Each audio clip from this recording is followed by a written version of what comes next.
Okay, hello everyone. Here I want to provide a tutorial on how to enable auto dark mode on Samsung A35 5G device.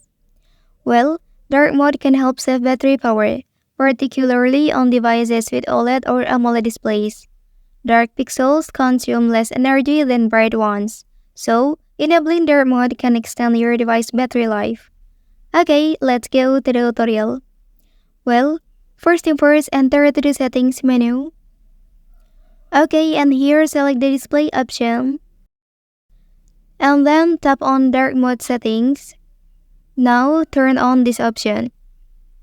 Okay, after that you'll find two options, whether you want to set it according to the sunset to sunrise time, or if you want to set the schedule according to your preferences, you can set it here.